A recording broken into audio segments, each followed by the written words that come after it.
राम नामं वरानने। अतुलित बलधामं हेमशैलाभदेहं तनुजवन कृशानां ज्ञानिनाम् अग्रगण्यं सकलगुणनिधानां वानराणामधीशं रघुपति प्रियभक्तं वातजातं नमामि। वंशी विभूषितकरा नवनीरदावात् पीताम्बरारुणतिं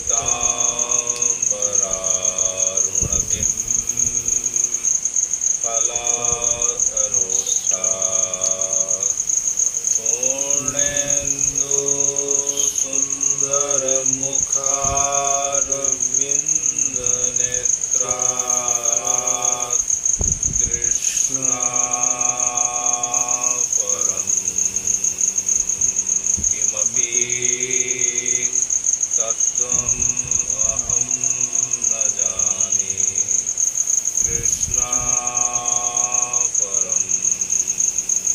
किमपि तत्त्वम् अहं न जाने।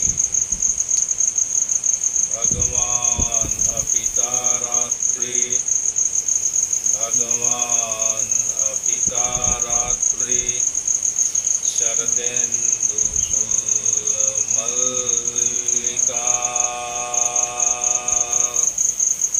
वीक्षरन्तुं मनश्चक्रे वीक्षरन्तुं मनश्चक्रे योगमायामुपाश्रिता योगमायामुपाश्रिता।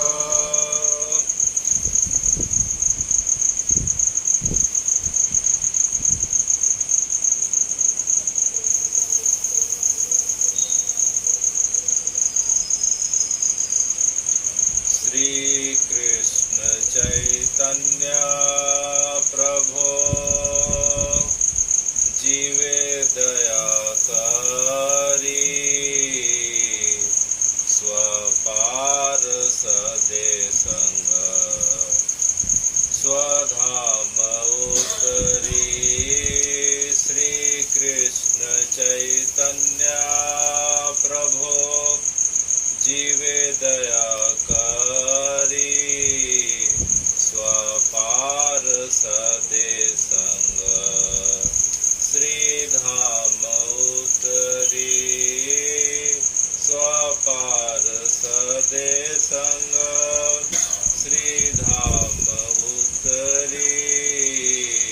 श्री कृष्ण चैतन्य प्रभु जीवे दया करी।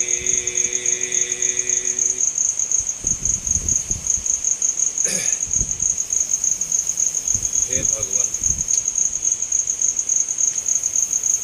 यूं तो आपके अनेकों अनेक अवतार हुए हैं इस सृष्टि के प्रारंभ से अब तक। उन अवतारों में प्रमुख 24 अवतार माने गए हैं और 24 अवतारों में 10 प्रमुख अवतार माने गए हैं।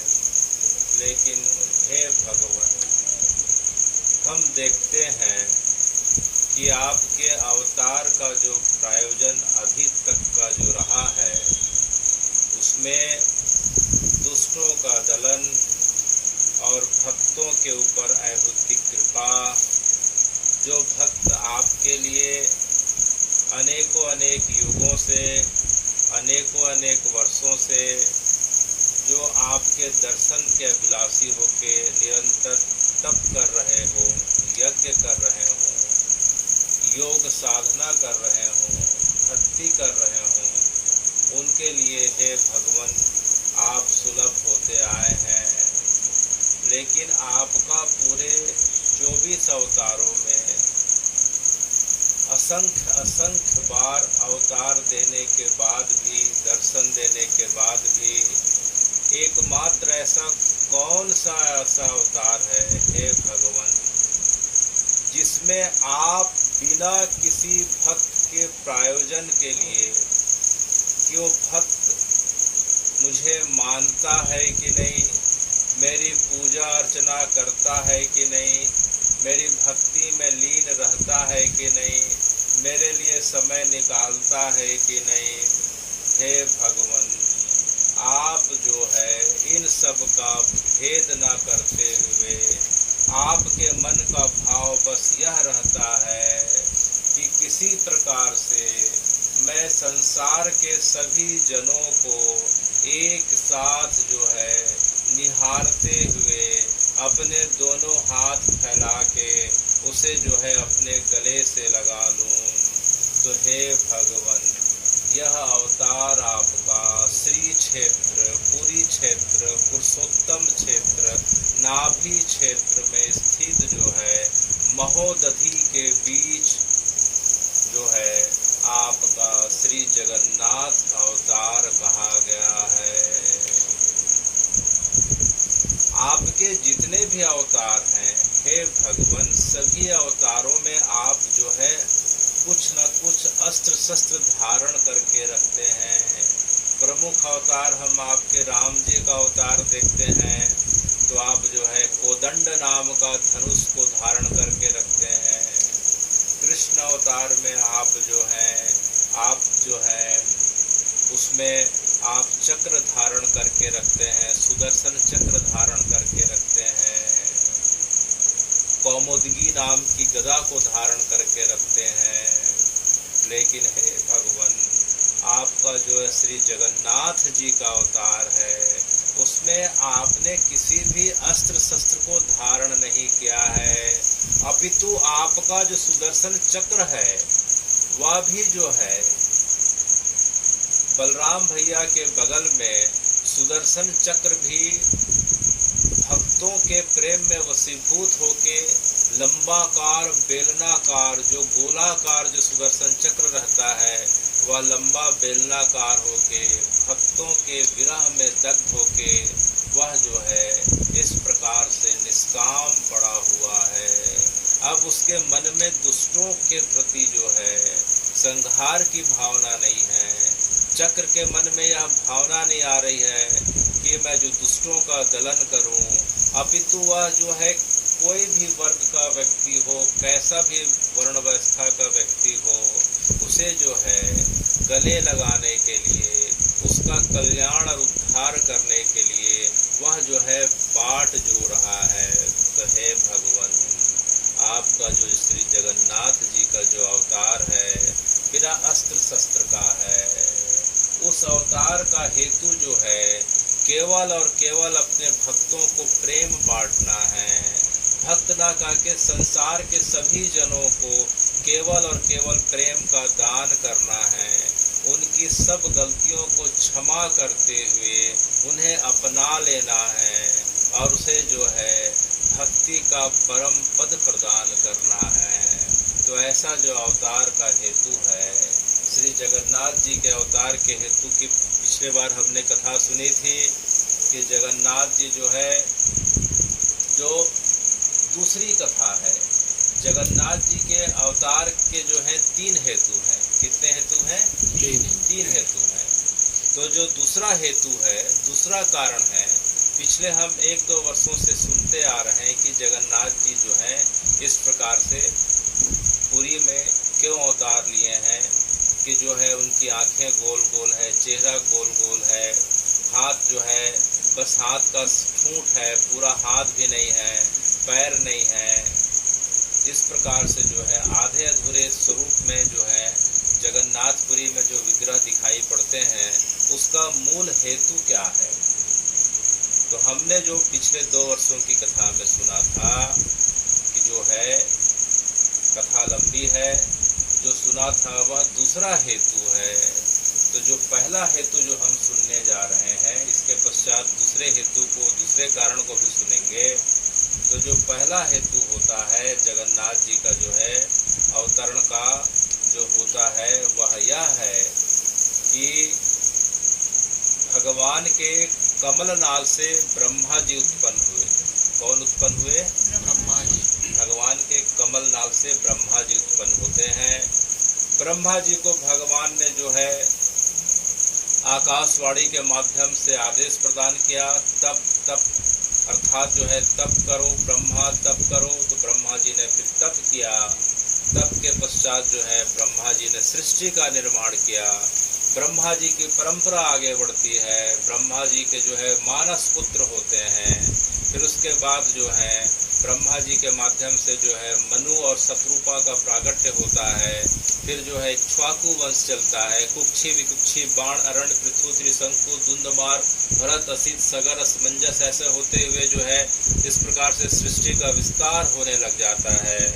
पृथ्वी जो है मनुष्यों से पूरी परिपूर्ण हो जाती है। उनके जो आदि पुरुष हैं अर्थात हमारे जो आदि पुरुष हैं इस पृथ्वी में जो है हमारे जो परम पिता हैं अर्थात हमारे पिता के पिता के पिता दादा परदादा और सबके जो पिता जो कहे गए हैं मनुष्य रूप में शरीरधारी के रूप में वह मनु महाराज कहे गए हैं। कौन कहे गए हैं? मनु महाराज। और जो है हमारी जो है आदि माता कौन कही गई है? शत्रुपा जी। कौन कही गई है? मनु और शत्रुपा के माध्यम से ब्रह्मा जी ने सृष्टि का विस्तार किया है। जो आज हमारा जो पूरा परिवार दिख रहा है, समाज दिख रहा है, जो भारत का राष्ट्र दिख रहा है, अभी तो जो पूरा संसार दिखाई पड़ रहा है, सबके आदि में इस पृथ्वी में जन्म लेने वाले और सबको जन्म देने के जो है हेतु होने वाले जो हैं मनु और शत्रुपा हैं, जो ब्रह्मा जी की संतान हैं। तो ब्रह्मा जी देखते हैं कि उनके द्वारा बनाई गई जो सृष्टि जो है कुछ समय तक तो चलती है और कुछ समय बीतने के बाद जो है प्रलय का समय आ जाता है। किसका समय आ जाता है? प्रलय का समय आ जाता है। ब्रह्मा जी की आयु 100 वर्ष बताई गई है। कितने वर्ष बताई गई है? 100 वर्ष। मनुष्यों का 100 वर्ष नहीं होता है। ब्रह्मा जी की आयु जो है दूसरी प्रकार की 100 वर्ष की है। ब्रह्मा जी का एक दिन कितने दिनों का होता है? ब्रह्मा जी का जो है एक दिन अगर देखा जाए तो ब्रह्मा जी का एक दिन अर्थात जो है एक कल्प होता है और एक कल्प में 1000 चतुर्युगी होते हैं और एक चतुर्युगी में जो है करीब करीब जो है 43,20,000 साल होते हैं। तो जब ऐसे करके 1000 चतुर्युगी बीतते हैं अर्थात करीब करीब जो है 4 अरब 32 करोड़ वर्ष बीतते हैं तो ब्रह्मा जी का एक दिन होता है और करीब करीब फिर से 4 अरब 32 करोड़ वर्ष बीतते हैं तो ब्रह्मा जी की एक रात होती है। तो एक दिन और एक रात को मिला के जो है ब्रह्मा जी का पूरा 24 घंटा कहा जाता है। इस प्रकार से ब्रह्मा जी की अवस्था 100 वर्ष बताई गई है। कितनी बताई गई है? 100 वर्ष। तो उसमें होता है कि जो है अरब खरब पद्म शंख महाशंख, फिर जो है पद्म के बाद नील आता है तो 40 नील 30 खरब और करीब करीब जो है 20 अरब की अवस्था ब्रह्मा जी की बताई गई है, जो मनुष्य और मृत्यु लोक से सर्वथा भिन्न होती है। तो प्रत्येक जो है ब्रह्मा जी का जब एक दिन और एक रात बीतता है तो ये जो है सृष्टि में जो है प्रलय की घटना होती है। किसकी घटना होती है? तो ब्रह्मा जी ने जो सृष्टि बनाई हुई थी भगवान के आदेश से वह सृष्टि जो है पुनः जल में विलीन हो जाती है। इस सृष्टि में रहने वाले 84 लाख योनि के जितने भी लोग हैं, मनुष्य हैं, पशु पक्षी हैं, जलचर हैं, थलचर हैं, नभचर हैं, उभयचर हैं, सभी लोग जो हैं जलमग्न हो जाते हैं। जब महाप्रलय का समय आता है तो आसमान से जो है हाथी के सूंड के बराबर मोटी वर्षा की धार गिरने लगती है पृथ्वी पे। पृथ्वी जलमग्न हो जाती है, हाहाकार मच जाता है, पृथ्वी जल में डूब जाती है और यहाँ के रहने वाले सभी योनि के प्राणी जो है जल में निमग्न होकर अपने प्राणों को छोड़ देते हैं। तो ब्रह्मा जी ने देखा कि बार बार जो है मेरी बनाई सृष्टि में ऐसा होता है कि कुछ समय के पश्चात सब जो है काल के गाल में समा जाते हैं। कोई रोते हुए, कोई चीखते हुए, कोई पुकारते हुए, कोई डरते हुए, कोई भागते हुए इस प्रकार से मृत्यु से बचना चाहता है और बार बार जो है भगवान को पुकारता है, लेकिन मृत्यु जो है उन्हें अपने जो है काल के गाल में आखिर जो है समा लेती है। तब ब्रह्मा जी को बड़ी चिंता हुई। ब्रह्मा जी बड़े दुखी हुए कि ऐसी मेरी सृष्टि किस प्रकार की है कि एक दिन बीतता नहीं है कि जो है लोग जो है काल के गाल में समा जाते हैं। तब ब्रह्मा जी ने सोचा कि जब मैं पहले बार जब भगवान के कमल नाल से उत्पन्न हुआ था तो भगवान ने मुझे दर्शन नहीं दिया, अपितु आकाशवाणी के माध्यम से कहा। तब उसके पश्चात जो है मेरी समस्या का समाधान हुआ कि मुझे क्या करना चाहिए। अब मेरे मन में बार बार यह विचार आ रहे हैं कि जो है बनाई हुई सृष्टि में लोग बार बार मृत्यु को और कष्ट को पा रहे हैं, तो मुझे क्या करना चाहिए। प्रलय होता है तो लोग मृत्यु में जो है समा जाते हैं, वह तो अलग है। बाकी जीते जी जो है ब्रह्मा जी ने देखा कि किसी व्यक्ति की दुर्घटना में मृत्यु हो जा रही है, कोई जल में डूब के मर जा रहा है, कोई अग्नि स्नान करके मर जा रहा है, कोई फांसी लगा के मर जा रहा है, कोई पहाड़ से कूद के मर जा रहा है, कोई आपस में लड़के मर जा रहे हैं।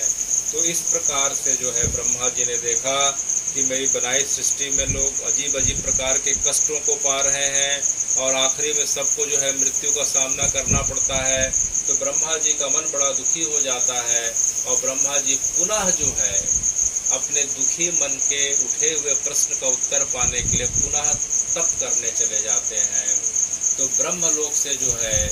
ब्रह्मलोक से उनके मन में विचार आता है कि भगवान जो है यहाँ तो समय बहुत धीमी गति से चलता है, भगवान कितने हजार वर्षों में प्रसन्न होंगे पता नहीं। मृत्यु लोक में ब्रह्मा जी के हिसाब से समय बहुत जल्दी बढ़ जाता है। तो ब्रह्मा जी जो है ब्रह्मलोक को छोड़ के सीधे जो है इस पृथ्वी लोक में, इस मृत्यु लोक में आके गिर जाते हैं। वहाँ से लुढ़कते हुए आते हैं ब्रह्मलोक से। तो पृथ्वी में आके जिस जगह पे जो है ब्रह्मा जी जो है गिरते हैं, वह जगह कौन है? वह जगह जो है जगन्नाथपुरी का जो मंदिर हम देखते हैं, वहाँ से करीब 20 किलोमीटर की दूरी पे एक पर्वत दिखाई पड़ रहा है, जिस पर्वत को हम ब्रह्मगिरी पर्वत कहते हैं। क्या पर्वत कहते हैं? ब्रह्मगिरी पर्वत। भगवान के मंदिर से कितना किलोमीटर दूर है? 20 किलोमीटर। तो ब्रह्मा जी गिरे, तो ब्रह्मा जी के गिरने के कारण उस पर्वत का नाम क्या पड़ा? ब्रह्मगिरी पर्वत पड़ा। ब्रह्मा जी जो है अनेक वर्ष की जो है तपस्या करते हैं। ब्रह्मा जी की इस तपस्या के कारण को उनकी जो है ब्रह्मा जी तपस्या क्यों कर रहे हैं, यह बात जो है पूरे जो है सभी लोगों में फैल जाती है। तो यह बात तब तक यमराज को पता चल गई। किसे पता चल गई? यमराज को पता चलती है कि ब्रह्मा जी का तप का उद्देश्य यह है कि किसी भी प्राणी की मृत्यु ना हो और मृत्यु न हो के वह सीधे जो है बैकुंठ चला जाए। इसी कारण से जो है ब्रह्मा जी ने पता लगा लिया कि इस समय बैकुंठनाथ कहाँ मिलेंगे। तो ब्रह्मा जी को पता चला कि बैकुंठनाथ तो जो है अब जो है जगन्नाथपुरी में आके जो है महोदधि में अर्थात उस जगह पे निवासरत हैं। तो ब्रह्मा जी उस जगह पे आ जाते हैं। जिस जगह पे आते हैं वह जगह जगन्नाथपुरी के क्षेत्र में आता है, पुरुषोत्तम क्षेत्र के अंतर्गत आता है। वह जगह जहाँ ब्रह्मा जी आते हैं वह जगह ब्रह्मगिरी कहलाती है।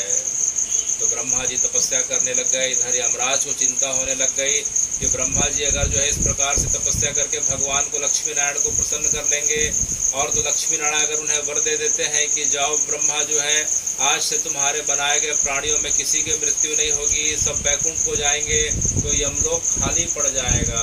भगवान की बनाई जो है इस प्रकार की नियमावली ढीली पड़ जाएगी।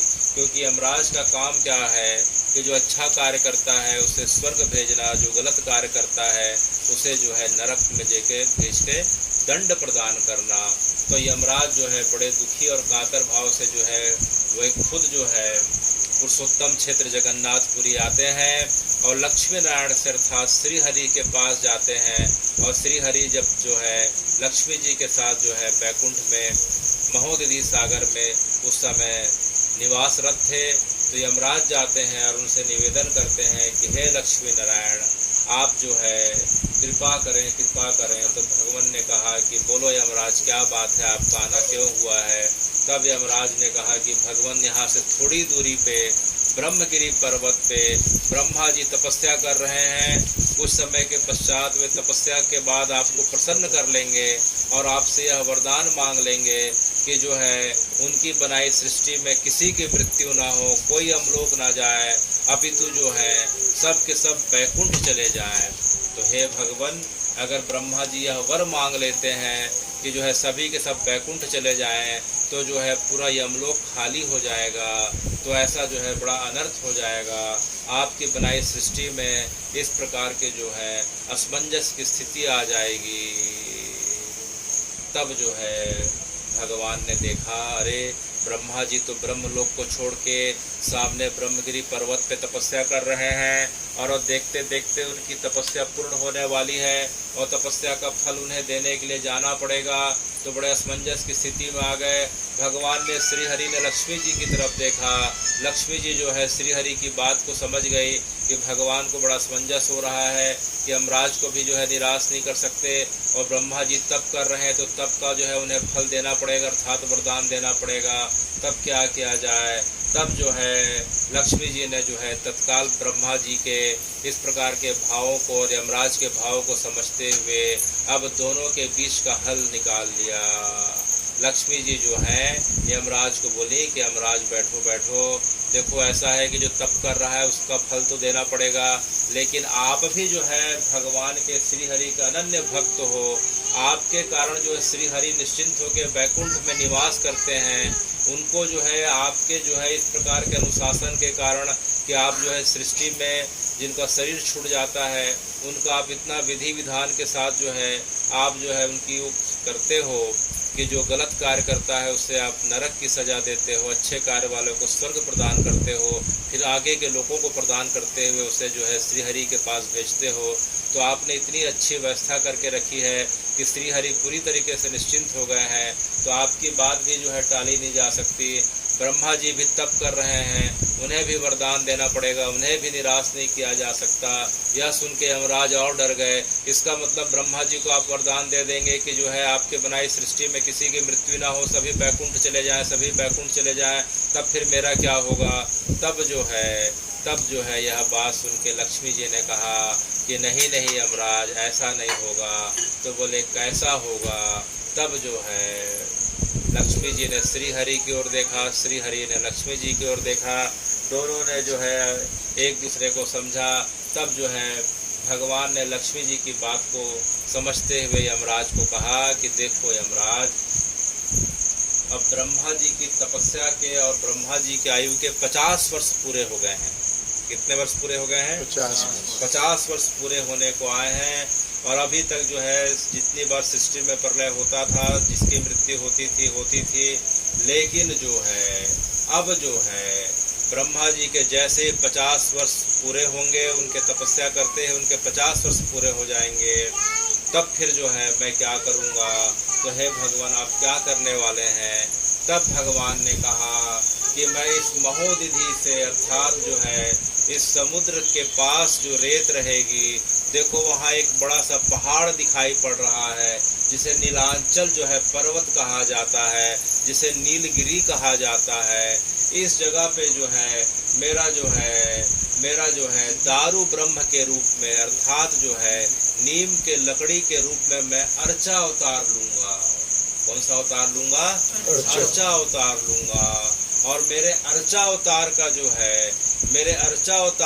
है फल यह मिलेगा कि जगत के जो हैं व्यक्ति कितने बड़े से बड़े पापी ना हो, कितने बड़े से बड़े विधर्मी क्यों ना हो, कितने बड़े से बड़े जो है जिनके जीवन में कुसंग व्यभिचार क्यों ना आ गया हो, एक बार जो है कोई व्यक्ति जो है इस नीलगिरी क्षेत्र में आके, इस नीलांचल क्षेत्र में आके, इस श्री क्षेत्र में आके, इस पुरुषोत्तम क्षेत्र में आके अगर मेरा एक बार अपने जीवन में अगर कोई दर्शन कर लेगा तो उसको जो है मैं सीधे अपने परम पद को, अर्थात वैकुंठ को प्रदान करूंगा।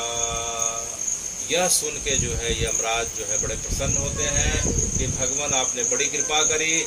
जो एक बार जो आपका दर्शन कर लेगा उसे आप वैकुंठ प्रदान करेंगे, परम पद प्रदान करेंगे। यह तो मेरे लिए अच्छी बात हो गई। नहीं तो ब्रह्मा जी जो है संसार के सभी प्राणियों के लिए जो है परम पद मांगने वाले थे, आपने मुझ पर बड़ी कृपा करी। मेरा जो है यमलोक का जो है इस प्रकार से कारोबार चलता रहेगा। मुझे जो है मेरी व्यस्तता बने रहेगी, इस प्रकार से आपकी कृपा बने रहेगी, यह बोल के जो है यमराज जो है भगवान के पास से चले जाते हैं।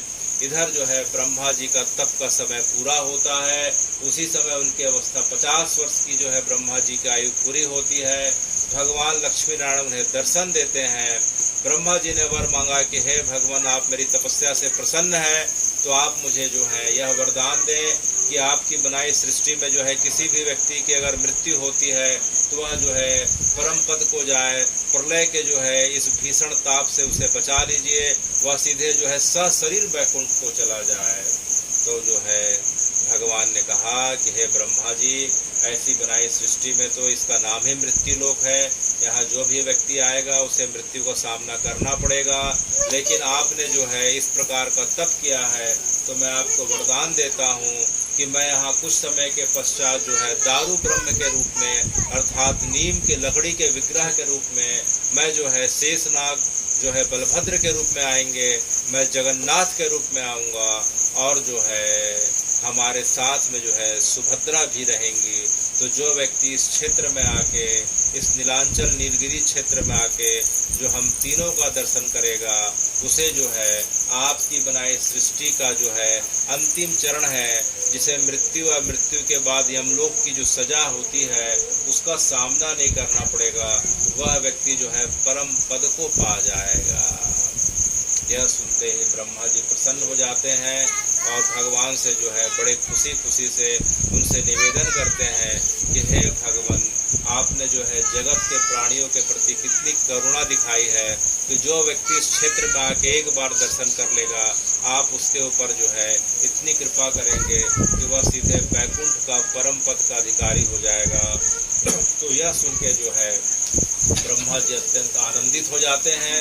भगवान जब जाने को लगते हैं तो ब्रह्मा जी उनके चरणों को पकड़ के भगवान से बोलते हैं कि हे भगवान, हमारे और आपके बीच की वार्ता तो जो है मैं और आप ही जानते हैं और जो है लक्ष्मी जी जानती हैं, लेकिन मेरी आपसे प्रार्थना है कि इस जगह पे जहाँ आपने मुझे दर्शन दिया है, आने वाला समय कलयुग का बड़ा घनघोर समय आने वाला है, जब मैं देख रहा हूँ कि जब आपका जगन्नाथ का स्वरूप आएगा तो जगन्नाथ के स्वरूप में जब आप आएंगे तो आप स्नान के पश्चात, जब स्नान पूर्णिमा का दिन आएगा उसके पश्चात जो है आप अपने भक्त माधव दास के जो है काल के प्रारब्ध को भोगने के लिए 15 दिन के लिए बीमार पड़ जाएंगे। तो हे भगवान, आपका मंदिर का पट बंद हो जाएगा, तो कृपा करके आप जो है श्री विग्रह के रूप में इस जगह पे प्रकट हो जाइए और जब आपका अनवसर काल होगा, अर्थात जब आप 15 दिनों के लिए आप गर्भगृह में बंद हो जाएंगे, जब जगत के लोग आपका दर्शन नहीं कर पाएंगे तो आप इस जगह लोगों को दर्शन दिया करेंगे। तब भगवान ने ब्रह्मा जी की बात को स्वीकार कर लिया और अपने एक स्वरूप को उस जगह पे प्रकट कर दिया, जिस स्वरूप को हम जो है अलारनाथ कहते हैं। क्या कहते हैं? अलारनाथ। वह जगह कहाँ है? अलारनाथ ब्रह्मगिरी पर्वत पे। अभी आप सब लोग का जाना हुआ था, तो वह जगह ब्रह्मगिरी पर्वत है और श्री हरि का जो विग्रह है उसे हम अलारनाथ कहते हैं। अभी कुछ समय के पश्चात जो है स्नान पूर्णिमा आने वाली है। जगन्नाथ जी के जो है श्री विग्रह को बाहर लाया जाएगा। जगन्नाथ जी का श्री विग्रह जो है, जो मूल विग्रह है, जो नीम की लकड़ी से जो बना हुआ विग्रह जो है, जिसे मूल विग्रह जो गर्भगृह में रहता है, वह साल में 2 बार बाहर आते हैं।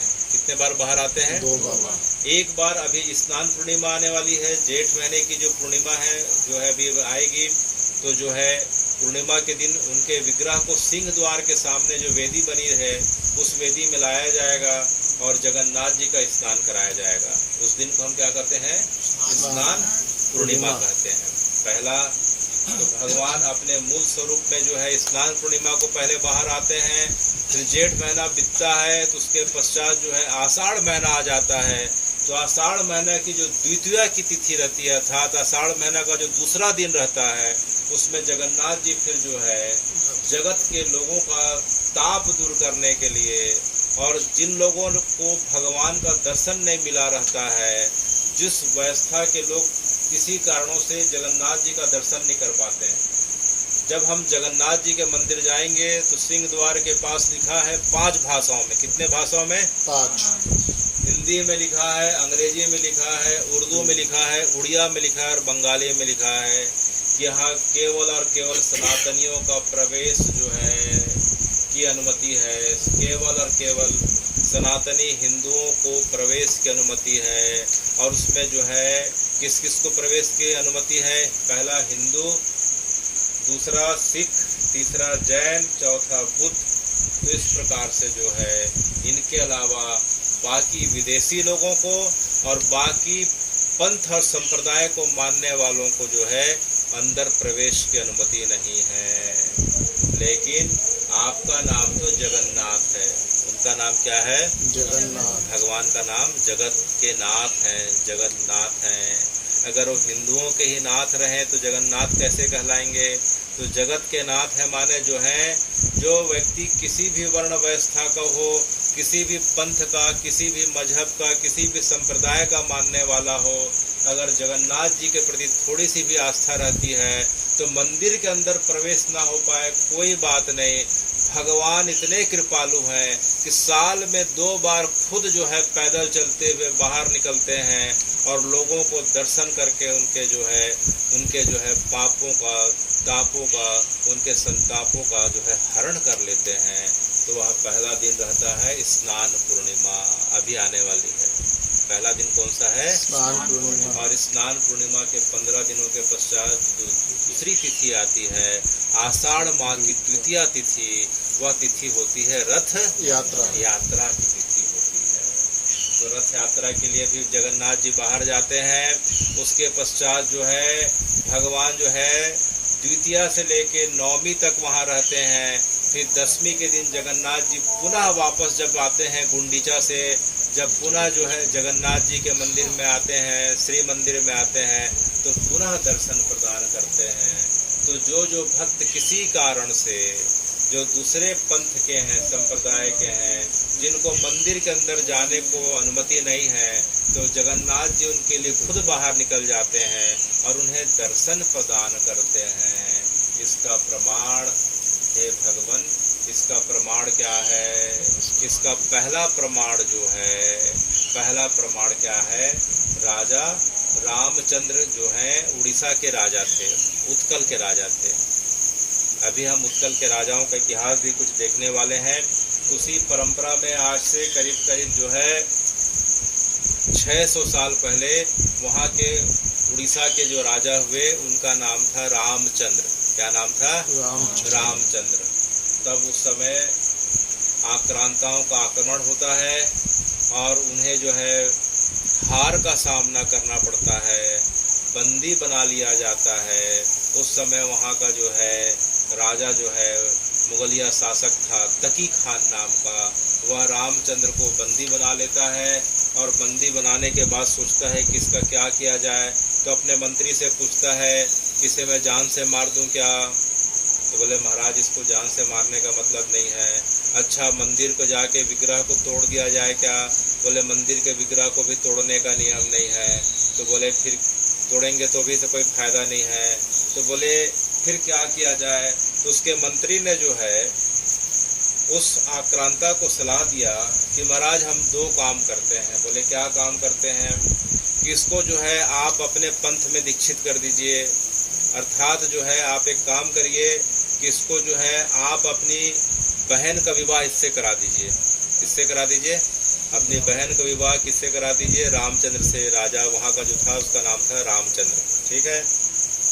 और दूसरा क्या करिए कि जो मंदिर में श्रद्धालु आएंगे उनके ऊपर आप टैक्स लगा दीजिए। दर्शन के लिए क्या लगा दीजिए? टैक्स लगा दीजिए। तो यहाँ लाखों लाख दर्शन के लिए लोग आते हैं, तो आपको बिना तोड़ फोड़ करे क्या होगा कि एक तो आपका खजाना भरता जाएगा और राजा जो है आपकी जो है बहन से विवाह कर लेगा, तो जो है पूरे समाज में, पूरे उत्कल क्षेत्र में उसकी थू थू होने लग जाएगी, पहला। और दूसरा उसको देख के बाकी लोग भी जो है हमारे मत में, हमारे पंथ में आ जाएंगे। तब जो है वह राजा के पास, रामचंद्र के पास जाता है और बोलता है कि जो है तुम मेरी बहन से विवाह कर लो। तो राजा मना कर देता है कि हमारी परंपरा तो सनातनी परंपरा है, मैं आक्रांताओं के घर में संबंध नहीं रखूँगा। तब जो है उसे कहता है कि अगर तुम मेरी बहन से विवाह नहीं करोगे तो मैं तुम्हारे जगन्नाथ जी के मंदिर को तोड़ दूंगा और विग्रह को खंड खंड कर दूंगा। यह सुनते ही जो राजा जो है बड़ा चिंतित हो जाता है, चिंतित होकर बड़ा दुखी हो जाता है। तब जो है वह उसकी बहन से विवाह कर लेता है। तो जैसे ही यह खबर जाती है पूरे राज्य भर में कि जो है राजा जो है आक्रांता की बहन से विवाह कर लिया, तो राजा के प्रति मान सम्मान लोगों का, वहाँ के पंडों का कम हो जाता है। और राजा दूसरे दिन जब मंदिर जाता है तो पंडों के द्वारा जो है वह रोक दिया जाता है और भगा दिया जाता है। यह देख के राजा बड़ा दुखी हो जाता है, राजा बड़ा दुखी हो जाता है। और फिर क्या करता है कि तीसरे दिन रात को आता है, जब मंदिर में शयन आरती पूरी हो जाती है, तब वह जो है पैदल वेश बदल के आता है और सिंह द्वार की सीढ़ी के पास बैठ जाता है। और बैठने के बाद जगन्नाथ जी को बड़े कातर भाव से पुकारने लग जाता है। ऐसा करते करते उसे जो है करीब करीब 7 रात हो गई। वह प्रत्येक रात्रि को आता था और आने के बाद जो है 12 बजे रात्रि से लेकर सवेरे 4 बजे तक मंगला होते तक जो है सीढ़ी में बैठ के जगन्नाथ जी को पुकारता रहता था, रोता रहता था। तो 8वें दिन जो है जगन्नाथ जी का जो है मन पसीज जाता है और जगन्नाथ जी जो है अपने गर्भगृह से, तब तक जो है जगन्नाथ जी की शयन आरती हो जाती है, सब लोग चले जाते हैं। तो जगन्नाथ जी जो है अपने गर्भगृह से पैदल आते हैं और राजा को जो है उस जगह पे सीढ़ी के पास दर्शन प्रदान करते हैं। राजा यह देख के जो है बड़ा प्रसन्न हो जाता है और राजा भगवान से निवेदन करता है कि हे भगवान, मैंने अपने स्वार्थ के लिए नहीं अपितु मंदिर की रक्षा के लिए जो है मैंने जो है यह कदम उठाया है, तो मुझे क्षमा करें और मुझे जो है इस बात का आश्वासन दें कि आप जो है मुझे दर्शन प्रदान करते रहेंगे।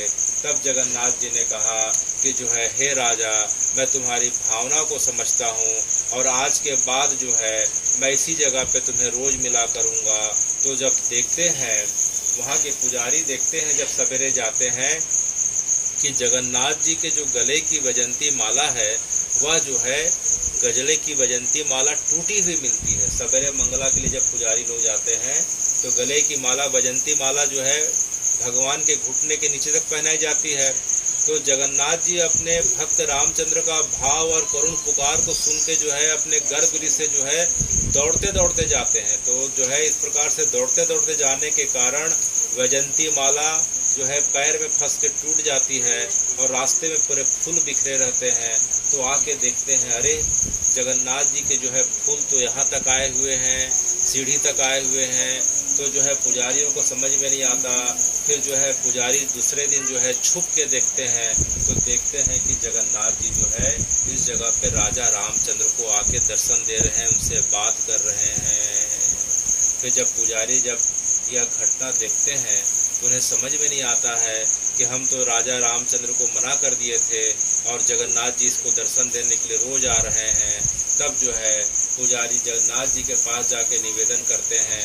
तब जगन्नाथ जी ने कहा कि जो है आपने उसे मना कर दिया, लेकिन उसके पीछे भावना यह थी कि अगर वह स्वीकार नहीं करता तो जो है आज पूरा मंदिर टूट जाता और मेरे विग्रह को नुकसान पहुंच जाता।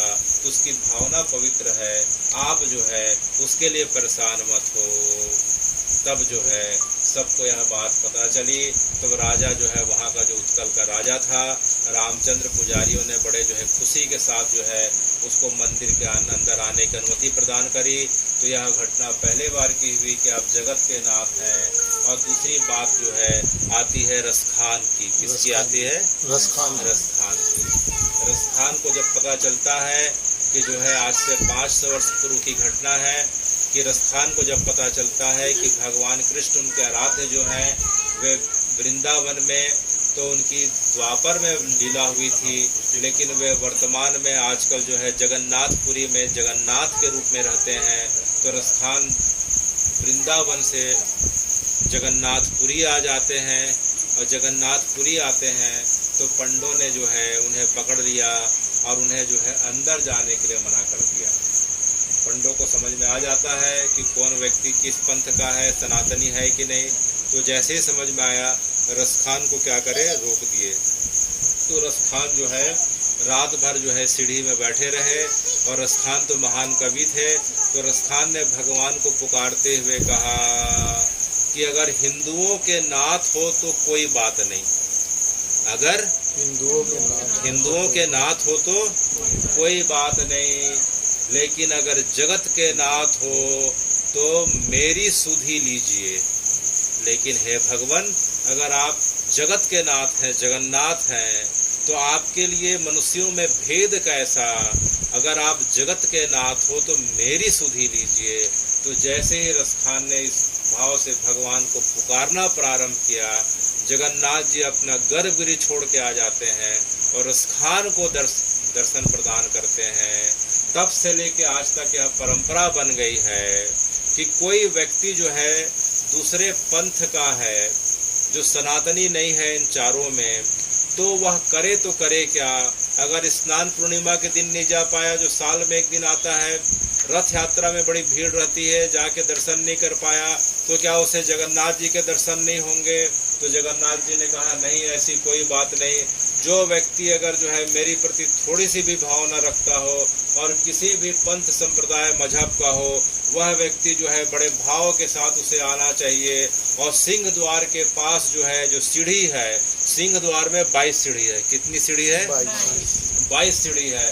तो जैसे 22 सीढ़ी ऊपर की सीढ़ी पूरी होती है, तो दाहिने तरफ जगन्नाथ जी का जो स्वरूप जो प्रकट हुआ, जो रसखान के लिए प्रकट हुआ था, जो रसखान के पूर्व जो है वहाँ के राजा के लिए प्रकट हुआ था, उसी स्वरूप में जो है आज तक जो है जगन्नाथ जी सभी को दर्शन दे रहे हैं। जो अंदर में विग्रह दर्शन का जो फल मिलता है, वही फल जो है बाहर में मिलता है। उस विग्रह को, जगन्नाथ जी के विग्रह को हम पतित पावन जगन्नाथ कहते हैं। क्या कहते हैं? पतित पावन जगन्नाथ। तो कोई व्यक्ति किसी भी मत पंथ संप्रदाय का हो, अगर अंदर जाने की अनुमति नहीं हो तो कोई बात नहीं, वहाँ से बैठ के या खड़े होके जगन्नाथ जी का दर्शन करके वही फल पाता है जो फल अंदर जाके गर्भगृह में जगन्नाथ जी के दर्शन के बाद मिलता है। तो हे जगन्नाथ जी, आपका नाम जो है पतित पावन जगन्नाथ जो है जगत के नाथ है। आपने जो है इसे प्रमाण देके, उदाहरण देके जो है सिद्ध कर दिया। तो लेकिन हे जगन्नाथ जी, आप हमें कृपा करके बताइए कि आप जो है बाकी वर्णों के लोगों को अंदर जाने के लिए क्यों नहीं देते हैं? तब वहाँ के पंडा आ गए और बोले कि यह बात जो है जगन्नाथ जी से क्यों पूछ के उन्हें परेशान कर रहे हो, यह बात हमसे पूछो। तो बोलिए पंडा जी, आप बाकी लोगों को अंदर क्यों नहीं जाने देते, जो सनातनी नहीं है, बुद्ध नहीं है, सिख नहीं है, जैन नहीं है, उनके अलावा बाकी को अंदर जाने की अनुमति क्यों नहीं है? तब वहाँ के जो है मुख्य पंडा ने हमें बताया कि देखो भाई, जगन्नाथ जी के ऊपर आक्रमणकारियों ने, आक्रांताओं ने 17 बार आक्रमण किया। कितने बार किया? 17 बार आक्रमण किया है। और प्रत्येक बार आक्रमण का उद्देश्य यह रहता था कि मंदिर को पूरी तरीके से तोड़ दिया जाए, जगन्नाथ, बलभद्र, सुभद्रा और सुदर्शन के विग्रह को जो है खंडित कर दिया जाए, और जगन्नाथ जी के मंदिर में जितने स्वर्ण आभूषण अनंत काल से हैं, जो लक्ष्मी जी को उनके पिता समुद्र ने जो है विवाह के पश्चात दहेज में जो है अनंत अनंत जो है हीरे जवाहरात, सोना, पन्ना, मणि, माणिक आदि प्रदान करे थे, जो आज भी रखे हुए हैं, उन्हें जो है लूट पाट के कैसे भी करके ले जाया जाए, लोग जो बचाने के लिए आए उन्हें मार दिया जाए। तो इसी कारण से आक्रांताओं के डर के कारण कि कब कौन किस रूप में आक्रांता आ जाए और आने के बाद जो है जगन्नाथ जी के जो है श्री क्षेत्र को खंडित कर दे, पवित्र कर दे, इसी कारण से जो है इन चारों के अलावा जो है हम बाकी को अंदर नहीं आने देते हैं। तो पंडित जी, आपकी बात जो है हमें विश्वास नहीं हो रहा है, कहीं आप अपनी जो है कुछ भी कहानी तो नहीं बता रहे हैं। तब जो है वहाँ के जो मुख्य पंडा ने, पुजारी ने कहा कि आप जो है इसे सर्च कर सकते हैं, जगन्नाथ जी के इतिहास को अगर टाइप करें तो उसमें आ जाएगा, उसमें यह आता है, वहाँ लिखित में भी है, आप इसे जो है मोबाइल में, गूगल में सर्च भी कर सकते हैं, किसी में देख सकते हैं कि जगन्नाथ जी में जो दर्शन का जो नियम, इतना बड़ा नियम है, उसके पीछे कारण, और कारण यह है कि आक्रांताओं ने 17 बार आक्रमण करके जगन्नाथ जी के मंदिर को खंडित करने का प्रयास किया। कितने बार? 17 बार। इसका प्रमाण तो पहला आक्रमण हुआ सन 1340 में। कब हुआ? 1340 में जो है बंगाल का जो है नवाब, उसका नाम था इलियास खान। क्या नाम था? इलियास खान ने जो है उत्कल क्षेत्र में आक्रमण किया और आक्रमण का उद्देश्य लोगों को मतांतरित करते हुए जगन्नाथ जी के मंदिर को नुकसान पहुंचाना था। तो वहां के राजा थे नरसिंह देव तृतीय, तो उन्होंने जो बड़ा घमासान युद्ध किया और युद्ध के पश्चात जो है इलियास खान को पराजित किया, लेकिन उसकी सेना काफी अंदर तक आ गई थी। तब जो है राजा नरसिंह देव तृतीय ने जब तक युद्ध चला और जब तक वे विजय नहीं हुए, जगन्नाथ जी के श्री विग्रह को जो है जगन्नाथपुरी के अन्यत्र समुद्र के किनारे जो है उसे छुपा के उन्हें रखना पड़ गया। तो 1340 में इलियास खान ने जो है वहाँ इस प्रकार से आक्रमण किया। सन 1360 में दिल्ली का जो बादशाह होता था उसका नाम था फिरोज शाह तुगलक। क्या नाम था? फिरोज शाह तुगलक ने आक्रमण किया। तो आक्रमण के पश्चात जो है वहाँ के जो राजा होते हुए थे, तो वहाँ के राजा ने जो है बड़ी टक्कर ली, उसे भी पराजित किया। लेकिन जब तक युद्ध का समय था, जगन्नाथ जी को जो है पुरी के बाहर गांव में इस प्रकार से जो है घास फूस की झोपड़ी में छुपा के रखना पड़ गया। तीसरा जो है आक्रमण होता है सन 1509 में। उस समय बंगाल का नवाब था जो है हुसैन शाह। कौन था? हुसैन शाह। और उत्कल के जो राजा थे उनका नाम था प्रताप रुद्र। क्या नाम था? प्रताप रुद्र वही है जो चैतन्य महाप्रभु के समय जो है थे। यह चैतन्य महाप्रभु के समकालीन थे। हम पिछले बार सुन चुके थे कि रथ यात्रा में जब आते हैं तो किस प्रकार से प्रताप रुद्र को चैतन्य महाप्रभु के दर्शन की इच्छा होती है। कभी आने वाले समय में सुनेंगे। तो प्रताप रुद्र के समय जो है सन 1509 में बंगाल का शासक हुसैन शाह अपने गवर्नर इकरार खान को भेज के जो है इकरम खान को भेज के बड़ा भीषण जो है संग्राम हुआ। और इस भीषण संग्राम के कारण जो है जगन्नाथ जी को जो है चिल्का लेक के उस पार द्वीप में इस प्रकार से जो है द्वीप के बीच बालू के अंदर छिपा के रखना पड़ गया। उसके पश्चात जो है युद्ध के बाद जब स्थिति सामान्य हुई तो फिर जगन्नाथ जी वापस आते हैं। फिर 1560 में जो सबसे भीषण आक्रमण हुआ वह एक अफगानी था, उसका नाम था जो है काला पहाड़। क्या नाम था? काला पहाड़ नाम का अफगानी आता है।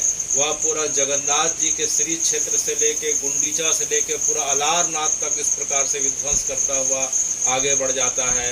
तो उस समय भी जो है पंडों ने क्या किया कि जगन्नाथ जी के श्री विग्रह को जो है चिल्का के उस पार जो है कलकत्ता का बॉर्डर है उस किनारे पे ले जाके छुपा दिया। इसके पश्चात जो है हम देखते हैं कि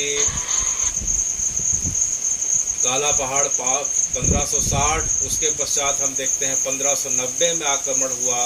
उसके पश्चात जो है 1599 में आक्रमण हुआ, 1601 में आक्रमण हुआ, 1609 में आक्रमण हुआ, 1611 में आक्रमण हुआ, 1618 में आक्रमण हुआ, 1621 में आक्रमण हुआ। इस प्रकार से आक्रमण होते होते जो है 16वां जो है आक्रमण किसके द्वारा किया गया? 16वां आक्रमण जो है औरंगजेब के द्वारा किया गया। किसके द्वारा? सन वह था 1792। कौन सा सन था? 1792। तो औरंगजेब ने जो है जगन्नाथपुरी में आक्रमण का जब आदेश दिया तो आदेश की कापी आज भी जो है कलकत्ता के एशियाटिक लाइब्रेरी में रखी हुई है। कोई भी जाके देख सकता है कि जो है औरंगजेब किस प्रकार से फरमान जारी करता है कि जो है जगन्नाथपुरी के मंदिर को पूरी तरीके से तोड़ दिया जाए, विग्रह के टुकड़े टुकड़े कर दिया जाए और वहाँ की धन संपदा को लूट लिया जाए और जो विरोध करने आए उसे जो है मौत के घाट उतार दिया जाए और बाकी लोगों को मतांतरित कर दिया जाए। तो बड़ा भीषण युद्ध था। उस समय जो है जगन्नाथ जी के श्री विग्रह को जो है हैदराबाद के पास ले जाके छुपाया गया था, इतना दूर ले जाके छुपाया गया था। उसके पश्चात स्थिति जब सामान्य होती है फिर 1798 में और जो है भीषण युद्ध होता है और जो है एक आक्रमणकारी आक्रांता आता है, उसका नाम था तकी खां। क्या नाम था?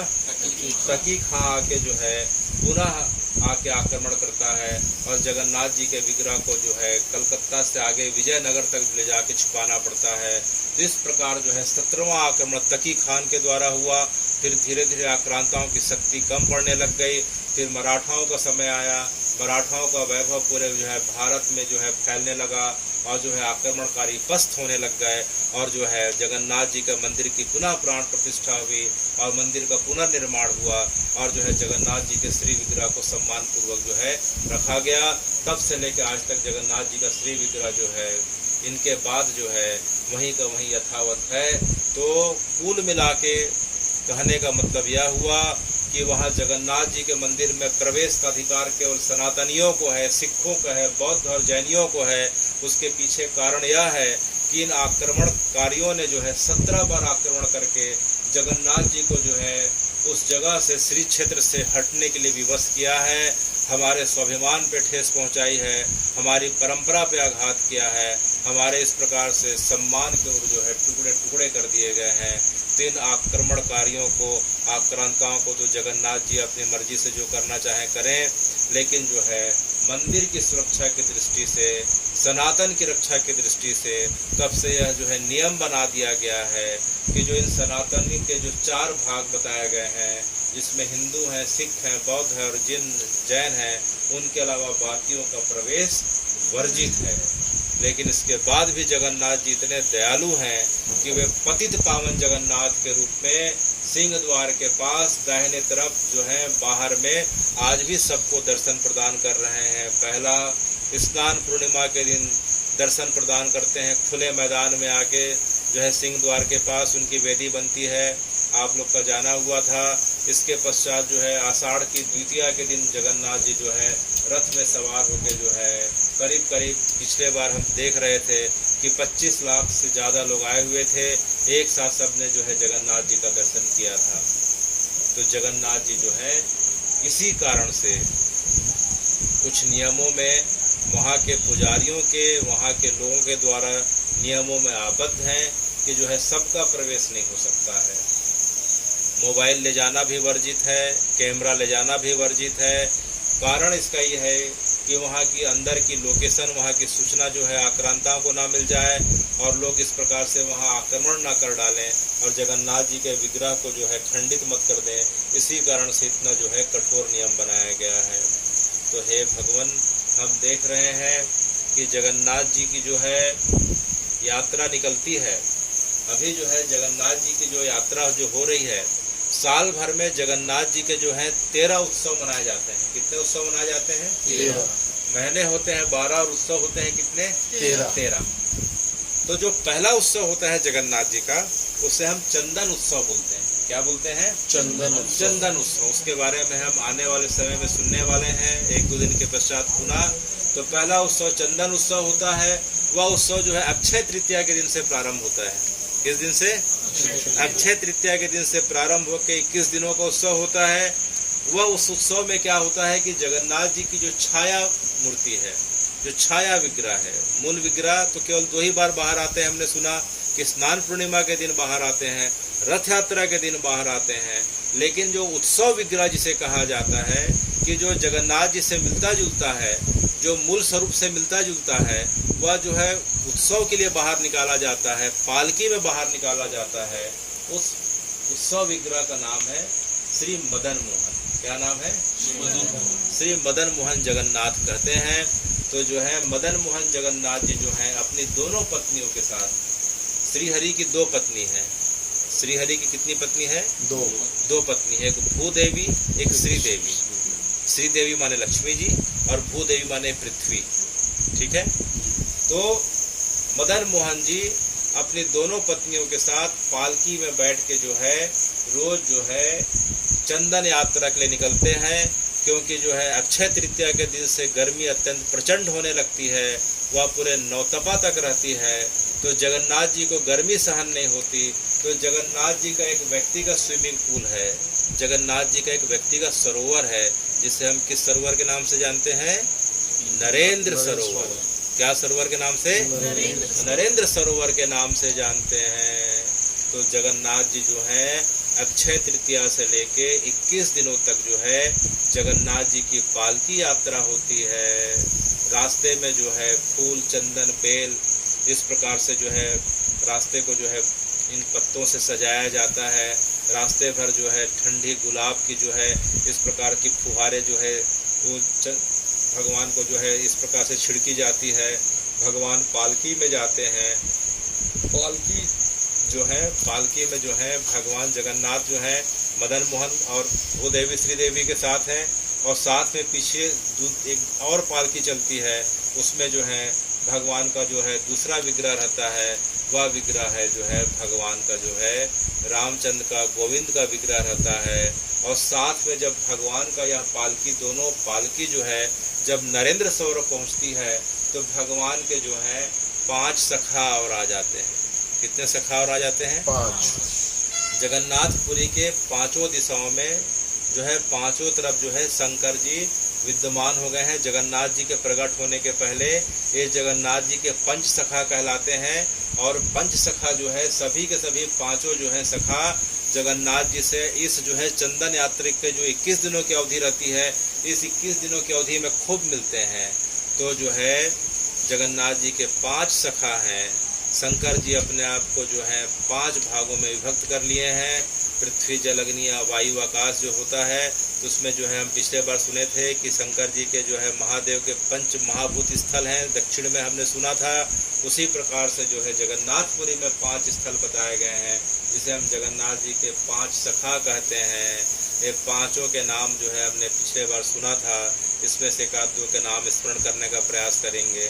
तो जो पहले शंकर जी का जो विग्रह है उसे हम लोकनाथ स्वामी कहते हैं। क्या बोलते हैं? लोकनाथ स्वामी। लोकनाथ स्वामी जो है जगन्नाथ जी के जितने भी खजाने की रक्षा करते हैं, वो जगन्नाथपुरी के जो है लोकपाल क्षेत्रपाल हैं। उनका नाम क्या है?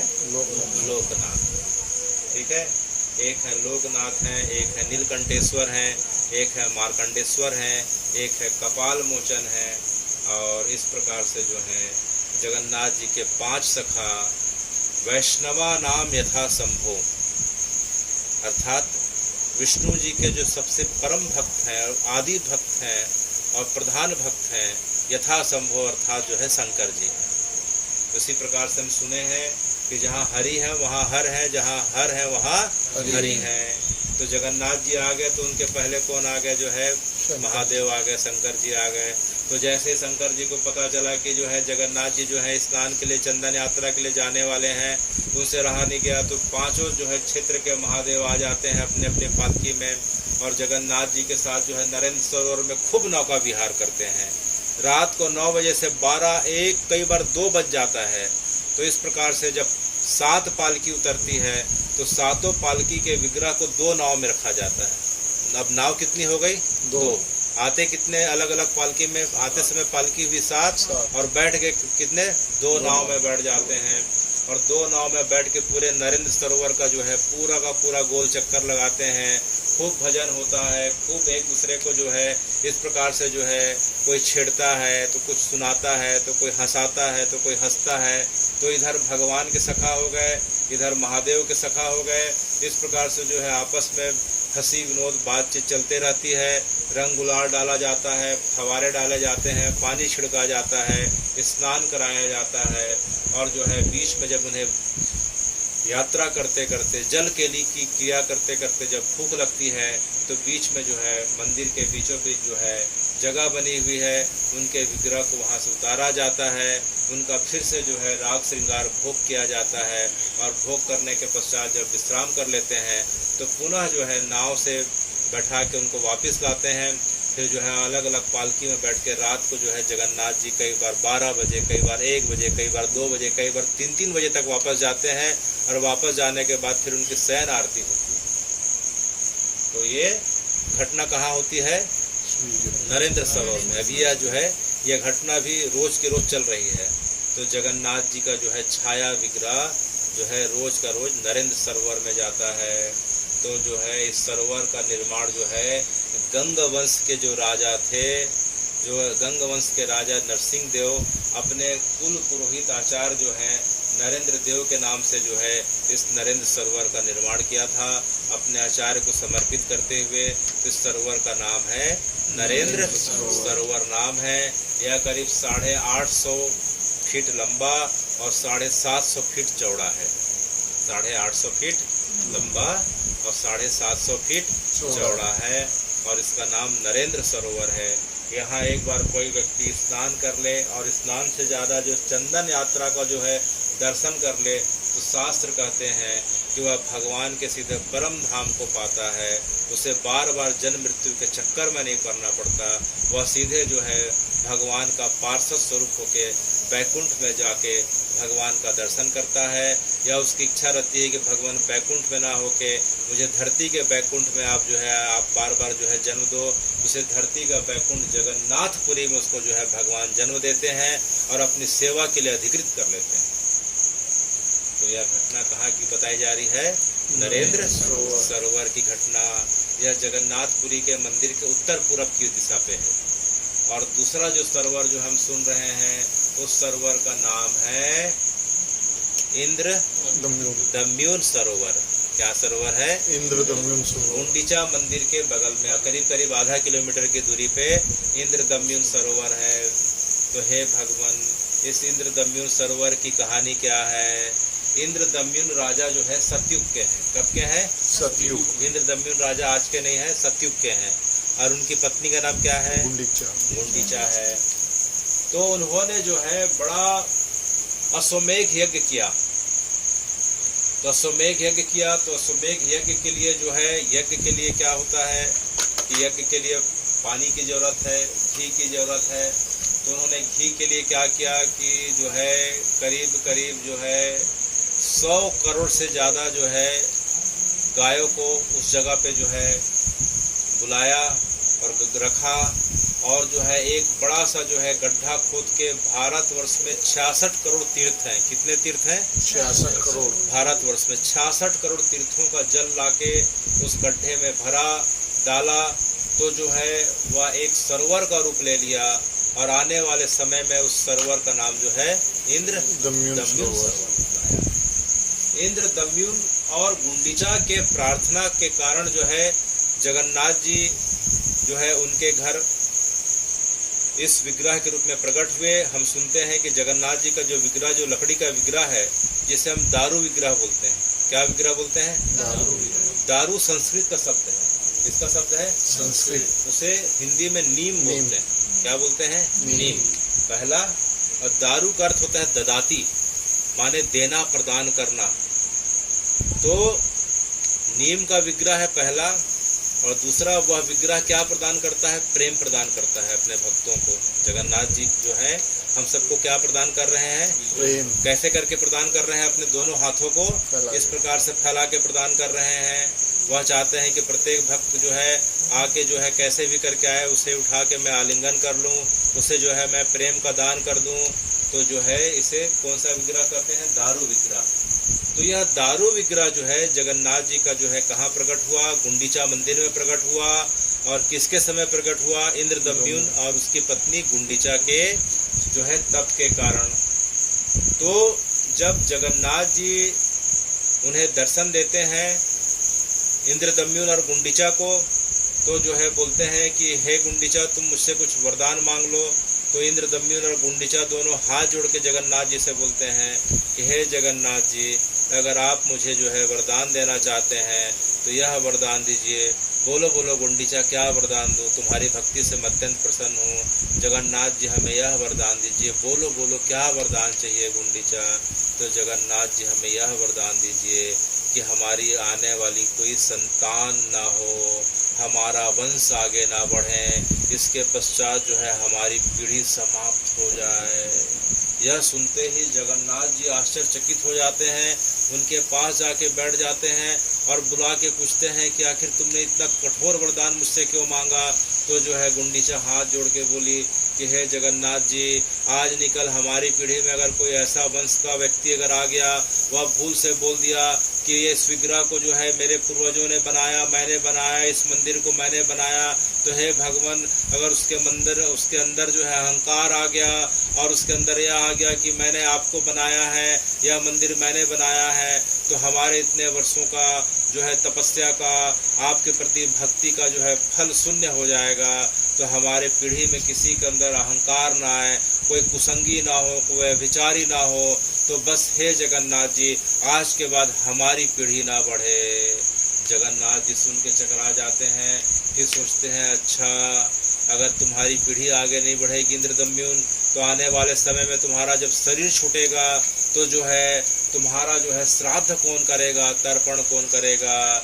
तो यह देखते ही, यह सुनते ही जो है इंद्रदम्युन के आंख में आंसू आ गए। वह जगन्नाथ जी की तरफ देखने लगा। जगन्नाथ जी उनके भाव को समझ गए।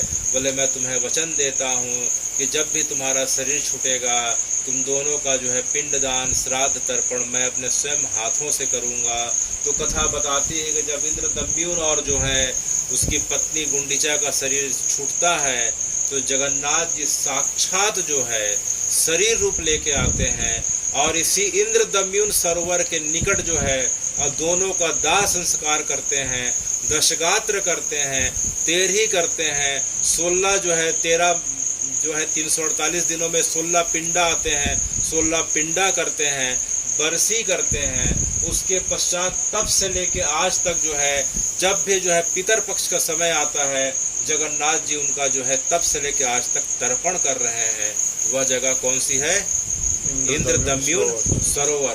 तो शास्त्र यह कहते हैं कि जिसकी संतान न हो या जिसके घर में कोई तर्पण करने वाला ना हो या किसी कारण से उनकी संतान विमुख हो गई हो, विधर्मी हो गई हो, माता पिता का आज्ञा नहीं मानती हो, तो कोई बात नहीं, वह इंद्रदम्युन सरोवर में आके बस जगन्नाथ जी को पुकार ले।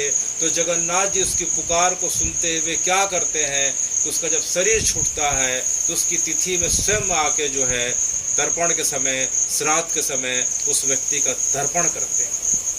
तो हे जगन्नाथ जी, आपके इंद्रदम्युन सरोवर की महिमा जो है अत्यंत विशाल है। और हम देखते हैं कि जब गुंडीचा मार्जन का समय आएगा कुछ दिनों के पश्चात, तो चैतन्य महाप्रभु अपने सब शिष्यों के साथ, किनके साथ?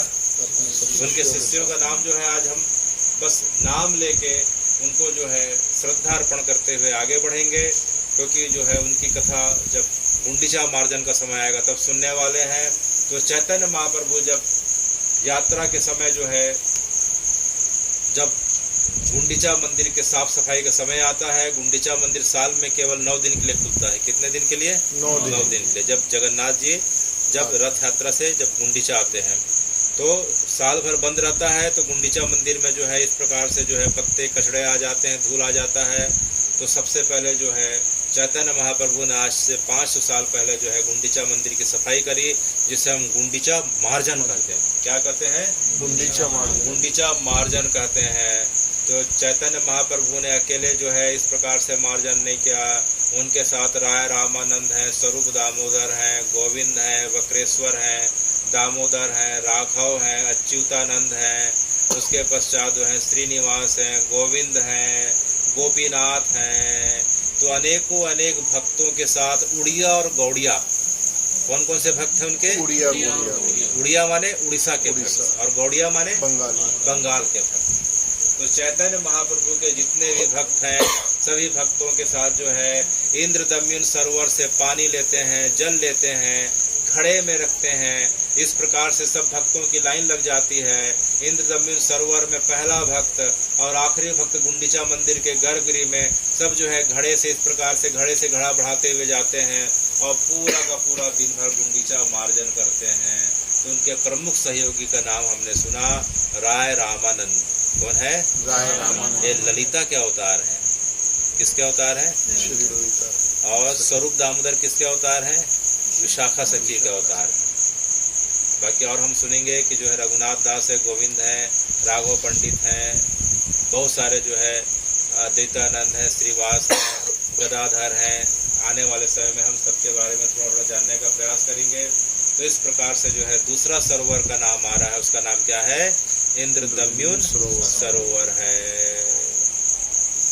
तो गाय की खुर पड़ने के कारण और गाय वहाँ 100 करोड़ से ज़्यादा गाय वहाँ बहुत दिनों तक वहाँ जो खड़ी थी, तो गायों का जो है मूत्र जो है, गौमूत्र जो है उसमें मिल गया। तो जो है गंगा जल भी है, गौ माता का जो है देसी गौ माता का जो है गौमूत्र है। हम सुने हैं कि जो है गाय के जो मूत्र में गंगा जी का निवास रहता है और गाय के गोबर में लक्ष्मी निवास करते हैं। गाय के मूत्र में, गौमूत्र में किसका निवास है? गंगा जी का। और गोबर में लक्ष्मी जी का। तो उस जगह पे 100 करोड़ गायों ने जो है अश्वमेघ यज्ञ जो है 1 महीने का चलता है। अश्वमेघ यज्ञ जो है 1 वर्ष का होता है। कितने वर्ष का होता है? 1 वर्ष। बसंत पंचमी के दिन प्रारंभ होता है और बसंत पंचमी के दिन पूर्णाहुति होती है। तो करीब करीब 1 वर्ष तक 100 करोड़ गाय उस जगह पे थी। तो गायों के गोबर और जो है गौमूत्र के कारण जो है वह सरोवर जो है इस धरती के सबसे पवित्रतम सरोवर में माना गया है। उस सरोवर की महिमा जिस प्रकार से हम द्वापर में सुनते हैं कि राधा श्याम कुंड की महिमा है, अपितु देखा जाए तो कली काल में जो है उसी के तुल्य उससे ज्यादा उसकी महिमा बताई गई है, जिसका नाम इंद्र दमयन सरोवर। क्यों? क्योंकि यहाँ भगवान आके अपने भक्तों का तर्पण श्राद्ध भी करते हैं। ऐसी महिमा भगवान की जो है किसी अन्यत्र और दूसरी जगह पे नहीं देखी गई है, जो महिमा इंद्र दमयन सरोवर में देखी गई है। इससे दोबारा कभी इंद्र दमयन सरोवर जाएं तो वहाँ जो है तर्पण करें अपने पूर्वजों का। उस जगह पे तर्पण करते ही हमारे 21 पीढ़ी के पूर्वज जो है तत्काल जो है ऊर्ध्वगति को प्राप्त करते हैं। किस जगह पे? इंद्र दमयन सरोवर पे। इंद्र दमयन सरोवर पे जाए तो जरूर जो है जाके तर्पण करना चाहिए पूर्वजों के निमित्त। भगवान कहते हैं कि 30 सप्तकुल संयुक्तम संपूर्ण पाप विवर्जितम यत्र गत्वा जो है तत्र न निवर्तन्ते सह प्रयाति राम धामम। तो जो है इंद्र दमयन सरोवर में तर्पण करने से भगवान उनके 21 पीढ़ियों को तार देते हैं। कितने पीढ़ियों को? 21 पीढ़ियों को तार देते हैं। इसके बाद जो तीसरा सरोवर आ रहा है उसका नाम है मार्कंडेय सरोवर। क्या नाम है उसका? मार्कंडेय सरोवर। तो हमने सुना था कि जो है मार्कंडेय सतयुग के समय थे। हमने सुना है कि जो है काशी विश्वनाथ के पास आप लोग गए थे। उस जगह का नाम बताओ भाई जहाँ मार्कंडेश्वर महादेव हैं। कैथी। तो एक घटना वहाँ हुई थी जहाँ उनको अजर अमर होने का वरदान मिल गया। शंकर जी का उन्हें 1 दिन प्राप्त हो गया और जो है मार्कंडेय जी के मन में भगवान की माया को देखने की इच्छा हुई। तो भगवान ने उन्हें ऐसी माया दिखाई कि जो है हजारों वर्ष तक समुद्र की लहरों में ऊपर नीचे होते रहे।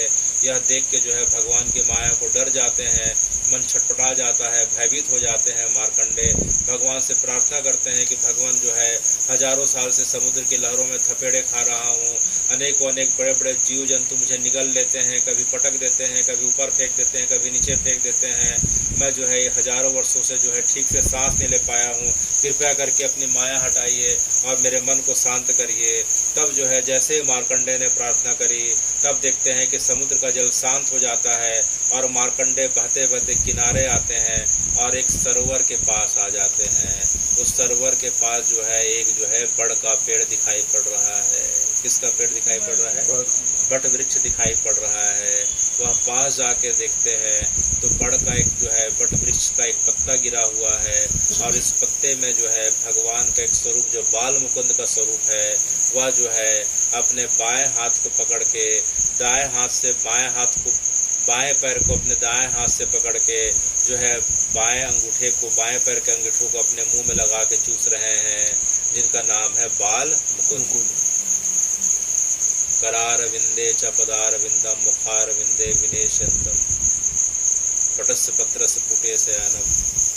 तो भगवान का जो है इस स्वरूप का दर्शन मार्कंडेय को इसी जगह पे हुआ था। तो जो है मार्कंडेय ने इस जगह पे फिर भगवान से निवेदन किया कि भगवान मुझे आपका अद्भुत स्वरूप का दर्शन करने को मिला, तो मुझे इस जगह पे रह के जो है थोड़ा तप जो है स्वाध्याय और जो है सेवा करने को अवसर प्रदान करिए। तो भगवान ने मार्कंडेय को उस जगह पे जो है रहने का जो है अवसर प्रदान किया। तो मार्कंडेय ने इधर बाल मुकुंद की स्तुति करी और उधर जो है महादेव को प्रसन्न करके उन्होंने तप करके, क्योंकि उनके आराध्य तो महादेव हैं, तो उन्होंने महादेव का जो है एक जो है विग्रह स्थापित किया, जिसे मार्कंडेश्वर महादेव कहते हैं। क्या कहते हैं? और उस सरोवर का नाम क्या है? मार्कंडेय सरोवर है। तो जगन्नाथपुरी में सबसे प्रमुख सरोवर 3 सरोवर हैं और जो चौथा सरोवर आता है श्वेत गंगा सरोवर, इसे जो है विष्णु जी ने, श्री हरि ने अपने नाखून से उत्पन्न किया था। और 5वां सरोवर तो जो है सरोवर नहीं, तो समुद्र है, जिसे हम महोदधि कहते हैं। क्या कहते हैं? महोदधि कहते हैं। जगन्नाथपुरी में हर चीज के पीछे जो है महा जुड़ गया है। क्या जुड़ गया है? महा। जैसे जगन्नाथ जी में बाकी जगह जो है प्रभु है, प्रभु श्री राम है, और वहाँ क्या है? जगन्नाथ जी क्या है? महाप्रभु। बाकी जगह प्रसाद है, जगन्नाथ जी में प्रसाद क्या है? महाप्रसाद। महाप्रसाद है। बाकी जगह समुद्र को संस्कृत में कहते हैं ऊदधि, और यहाँ क्या कहते हैं? महोदधि। महोदधि। तो जगन्नाथपुरी की महिमा है कि हर चीज़ वहाँ जाती है महान हो जाती है, सबसे बड़ी हो जाती है, सबसे अलग हो जाती है। तो जो है महोदधि है। महोदधि को सरोवर इसलिए कहा गया क्योंकि चैतन्य महाप्रभु जो राधा कृष्ण के युगल अवतार हैं, जब समुद्र को देखते थे तो उन्हें के अंदर जो है यमुना जी की भावना आती थी। किसकी भावना आती थी? यमुना जी। जब जगन्नाथ जी के विग्रह को देखते थे तो उसको देख के श्री कृष्ण का जो है उनके अंदर जो है भावना आती थी, जाके लिपट जाते थे। और दूसरा जो है समुद्र को देखते थे तो यमुना जी का भाव आता था। और तीसरा जब पास में एक चटक पर्वत है जहाँ राधा गोपीनाथ हैं, जब चटक पर्वत को देखते थे तो उन्हें जो है गोवर्धन जी का स्मरण हुआ था, गिरिराज जी का स्मरण हुआ था। तो वही कृष्ण जो है जब चैतन्य महाप्रभु बन के जब कली काल में आज से 500 वर्ष पूर्व जब जगन्नाथपुरी में थे तो जो है जगन्नाथ जी में कृष्ण का अनुभव करे हैं, समुद्र में यमुना जी का अनुभव करे हैं, और जो है चटक पर्वत में गोवर्धन जी का अनुभव करे हैं। इसीलिए कथा बताती है कि जब चैतन्य महाप्रभु का शरीर छूटता है तो एक साथ 3 जगह पे एक ही समय में विलीन हुए हैं। समुद्र में एक उसी समय विलीन हो गए, लोगों ने देखा, उसी समय जगन्नाथ जी के गर्भगृह में, और उसी जगह चटक पर्वत में जो है गोपीनाथ में, लोटा गोपीनाथ। ठीक है। तो इस प्रकार से जो है चैतन्य महाप्रभु तीनों जगह पे एक ही समय में जो है शरीर छोड़ के अंतर ध्यान हुए हैं। तो यह तीनों जगह अत्यंत महत्वपूर्ण है। कोई व्यक्ति वृंदावन नहीं जा पाए तो कोई बात नहीं, जगन्नाथपुरी में जाता है तो जो है भगवान के विग्रह को देख के साक्षात श्री कृष्ण का अनुभव करना चाहिए, महोदधि को देख के यमुना जी की भावना करनी चाहिए, और टोटा गोपीनाथ को देख के गोवर्धन जी का अनुभव करना चाहिए। जिस प्रकार से महाप्रभु ने हमें सिखाया, तब कथा जो है पूर्णता की ओर है। तो हम देखते हैं कि जगन्नाथ जी की कथा करते करते जो है आखिरी में जो है रोज 1-2 जगन्नाथ जी की लीला सुनने का नियम है। जगन्नाथ जी की किसकी सुनने का नियम है? लीला सुनने का नियम है। तो जो है जगन्नाथ जी का जो है मंदिर में हम जाते हैं तो पूरे जगन्नाथपुरी में जो सबसे ज़्यादा जो प्रसाद मिलता है, किसका प्रसाद मिलता है? खाजा। मिठाई के रूप में किसका मिलता है? खाजा। दुकान में क्या ढेर के रूप में दिखते हैं? खाजा। तो ये जो खाजा जो मिठाई है, इसके पीछे भी जगन्नाथ जी की बड़ी लीला है। आज से 400-500 वर्ष पूर्व हम सुन रहे थे कि जो है विधर्मियों के आक्रमण के कारण क्या हुआ कि बहुत सारे लोग मतांतरित हो गए। तो उसमें जो है एक मुस्लिम भक्त था, तो जगन्नाथ, उसकी माँ हिंदू थी, उसकी माँ क्या थी? हिंदू थी। पिता जो है वो हो गया, तो माँ से अपनी जो है जगन्नाथ जी के बारे में सुनते रहता था, लेकिन उसे पता था कि जगन्नाथ जी के मंदिर में प्रवेश नहीं मिलेगा। तो जगन्नाथ जी के मंदिर जाता था लेकिन उसके जो है प्रवेश नहीं मिल पाता था, तो बड़ा दुखी रहता था। जैसे भक्त साल्वे के बारे में हम सुन चुके हैं जी। तो एक दिन वो जगन्नाथ जी के मंदिर के सामने जो बड़ा रोड है, जिसे बरदांड कहते हैं, जहाँ से रथ यात्रा निकलती है, वहाँ बहुत सारे दुकान बने हुए हैं, उसके पीछे मठ मंदिर बने हुए हैं। जब जा रहा था तो जो है सामने जो है रोड के किनारे एक मठ है, वहाँ कथा हो रही थी। क्या हो रही थी? कथा हो रही थी। तो कथा हो रही थी तो अचानक चलते चलते वो सुना कि जो जगत के स्वामी हैं वर्तमान में जगन्नाथपुरी में जगन्नाथ जी के रूप में जो है विराजमान है। जैसे सुना जो है उसके पैर ठिठक के खड़ा हो गया। अच्छा, जगत के स्वामी जो हैं आजकल जो है जगन्नाथपुरी में रहते हैं। अच्छा, ये मंदिर में रहते हैं। अच्छा, फिर जो कथा व्यास थे बोले कि जगन्नाथ जी हमारे अंतर्यामी हैं, अर्थात सबकी मन की बात को जान लेते हैं। अच्छा, जगन्नाथ जी अंतर्यामी हैं, जगन्नाथ जी सर्वशक्तिमान हैं, जगन्नाथ जी चाहें तो कुछ भी कर सकते हैं। और तीसरा चौथा, जगन्नाथ जी सर्वव्यापक हैं। जगन्नाथ जी जितना मंदिर के अंदर है उतना मंदिर के बाहर भी हैं, अर्थात जगन्नाथ जी हर जगह हैं। जगन्नाथ जी सब कुछ करने में समर्थ हैं और सबकी बात को सुनते हैं। तो पंडित जी की बात को सुन के, कथा व्यास की बात को सुन के बड़ा उसका जो है मन प्रसन्न हुआ और घर जाके सोचा कि अगर जो है पंडित जी की बात, कथा व्यास की बात सही है कि जगन्नाथ जी जो हैं मंदिर में भी हैं, उतने बाहर भी हैं। जगन्नाथ जी अंतर्यामी हैं। मेरी बात अगर सुनते हैं तो मैं जगन्नाथ जी को जो है मिठाई बना के खिलाना चाहता हूँ। तो मंदिर तो जा नहीं सकता, तो मिठाई बनाता हूँ और जगन्नाथ जी से प्रार्थना करता हूँ, देखता हूँ आते हैं कि नहीं। तो गेहूँ और मैदा में शक्कर डाल के जो है उसने जो है बड़ी अच्छी मिठाई बनाई, और मिठाई बना के जो है मन ही मन स्मरण करता हुआ जो है बैठा रहा कि जगन्नाथ जी आप जो है मेरे द्वारा बनाए मिठाई को आप ग्रहण करें। करते करते शाम हो गई, रात हो गई। रात तक जो है जगन्नाथ जी नहीं आए, तो जो है अनमना होके जगन्नाथ जी को जो है अब उसके प्रति जो है भाव बदल गया। जगन्नाथ जी को बोलने लगा कि जगन्नाथ जी, पंडित जी की बात झूठी है, आप कोई अंतर्यामी नहीं हो, कोई सर्वशक्तिमान नहीं हो, कोई सर्वव्यापक नहीं हो, सब जो है कथा में फालतू बात बताई जाती है। ऐसा वैसा करके मैं आपका दिन भर से प्रतीक्षा करता रहा, आप नहीं आए करते करते जो है नींद में बबड़ा रहा था, और जो है आधी नींद में इस प्रकार से सोया हुआ करवट लेके पड़ा था। इधर रात को जगन्नाथ जी की शयन आरती पूरी हुई, पंडे पुजारी बाहर निकले। जगन्नाथ जी ने बलभद्र की तरफ देखा, बोले भैया क्या बात है? बोले देखो हमारा भक्त जो है हमारी प्रतीक्षा कर रहा है, पंडे लोग इतना देरी कर दिए, इतना देर से हमारा राग श्रृंगार भोग कर रहे थे, जल्दी चलो। तो जगन्नाथ जी बलभद्र के साथ आते हैं, बालक के रूप में आते हैं, दोनों छोटे बालक के रूप में आते हैं। तब तक रात के 1 बज जाते हैं। वह इस प्रकार नींद में बौड़ा रहा था कि जगन्नाथ जी आए नहीं, कथा की बात झूठी है, जगन्नाथ जी झूठे हैं। जगन्नाथ जी उसको जो है कंधे में हाथ रख के बोलते हैं, भैया भूख लगी है, कहाँ है हमारी मिठाई, कहाँ है हमारी मिठाई? तो उसको तो विश्वास ही नहीं था कि जगन्नाथ जी आएंगे। उसको लगा सपना देख रहा हूँ, तो सपने में नींद में बोल दिया कि वहाँ रखी है खाजा, वहाँ रखी है खाजा। इतने में जगन्नाथ जी देखे कि कहाँ रखी है, कोने में रखी है। दोनों जो है दौड़ते हुए जाते हैं, पूरा का पूरा जो है पूरा एक जो है बर्तन में भर के जो था खाजा, जो मिठाई थी उसे खा गए। जगन्नाथ जी जो है खा जाते हैं। जब जगन्नाथ जी जब खा के जब जाते हैं, जब सवेरे की मंगला होती है तो पुजारी लोग देखते हैं कि जगन्नाथ जी का जो है पूरा मुंह में जो है सफ़ेद सफ़ेद अजीब टाइप का जो है एक चीज़ लगा हुआ है, और वहाँ चींटी भी आ रही है। तो समझ में नहीं आया।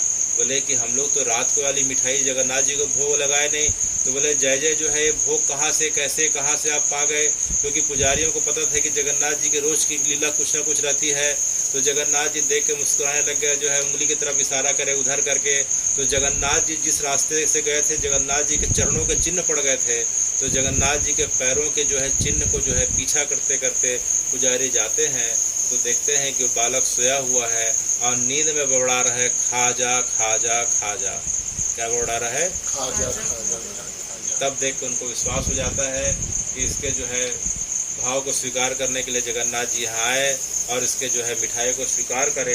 तब से जो है मंदिर में जो है उस मिठाई का नाम खाजा रख दिया गया, और तब से जगन्नाथ जी के नित्य भोग में जो है खाजा को जो है उस मिठाई को जो है अर्पित किया जाने लगा। तो जगन्नाथ जी को तब से जो है पूरी भर में प्रसिद्ध है कि आप जगन्नाथ जी को कुछ भी चढ़ा दो, खाजा नहीं चढ़ा दो, जगन्नाथ जी पूरी तरीके से प्रसन्न नहीं होते हैं। और अपने इस भक्त के भाव को रखने के लिए जगन्नाथ जी जो है खाजा का जो है भोग लगाए। और जगन्नाथ जी का एक भक्त और है, बालिक राम दासिया। क्या नाम है उसका? बालिक राम दासिया। वो जगन्नाथ जी का अत्यंत जो है भक्त था, लेकिन अत्यंत गरीब भी था। जगन्नाथपुरी से 40-50 किलोमीटर के दूर गांव में रहता था। जगन्नाथ जी के बारे में वो भी बहुत सुनता था कि जगन्नाथ जी की बड़ी लीला होती है, जगन्नाथ जी ने जो है आज ये ग्रहण किया, रूप बदल के आ जाते हैं, ऐसा करते हैं वैसा करते हैं। बस वो नाम मात्र के मंदिर में रहते हैं, बाकी भक्तों के लिए जो है हर समय प्रकट होते रहते हैं। जो भक्त उनको भाव से कुछ भी खिलाना पिलाना चाहे, जगन्नाथ जी खा पी लेते हैं। तो उसके मन में इच्छा हुई कि मैं जगन्नाथ जी को जो है नारियल का पानी पिलाऊं। उड़ीसा में नारियल बहुत होता है। किसका पानी पिलाऊं? नारियल। गरीब आदमी था, कुछ मिठाई खरीदने के लिए, वस्त्र आभूषण के लिए तो पैसे थे नहीं। तो बेचारा जो है रोज़ क्या करता था, मजदूरी करता था, मजदूरी में जितना मिल जाए।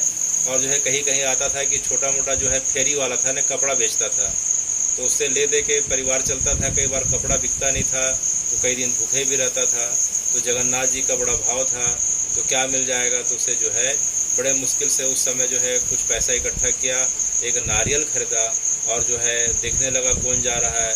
तो एक व्यक्ति जो है गांव के पुजारी थे, वे जगन्नाथपुरी जा रहे थे। बोले महाराज आप मेरा जो है नारियल को जगन्नाथ जी को अर्पित कर दोगे क्या? बोले अर्पित तो कर दूंगा, लेकिन जो है बोले अर्पित नहीं करना है, जगन्नाथ जी को पिलाना पड़ेगा। बोले कैसे पिलाना पड़ेगा? आज तक जो है मैं हर हफ्ते मंदिर जाता हूँ, लेकिन जगन्नाथ जी को प्रसाद वहाँ रख के आ जाता हूँ, जगन्नाथ जी सूक्ष्म रूप से भोग लगा लेते हैं। बोले वैसा नहीं चलेगा, आप जाके बताना है कि जो है बालीग्राम दासिया ने भेजा है और बोला है इसको पीना पड़ेगा करके। बोले कैसा बात करता है यार, ऐसा कैसे हो सकता है करके। बोले आप एक काम करना, मंदिर के अंदर जाओगे तो वहाँ गरुड़ स्तंभ है। कौन सा स्तंभ है? गरुड़ स्तंभ है ना जी, जहाँ महाप्रभु खड़े होकर दर्शन करते थे। जी। आप गरुड़ स्तंभ में खड़े हो जाना और जोर जोर से बोलना कि जगन्नाथ जी इसे जो है आपके भक्त बालीग्राम दासिया ने भेजा है, आप इसका जो है पानी पियो, पानी पियो, ऐसा करके नारियल का पानी पियो। तो पुजारी जी को लगा कि थोड़ा भक्ति के कारण ज़्यादा इसका मन का आवेश आ रहा है, या मन जो है थोड़ा सा इस प्रकार से दिख रहा है। उसको बोले कुछ नहीं, नारियल लेके चले गए और अपना जो है प्रसाद रखे थे जगन्नाथ जी को चढ़ाए।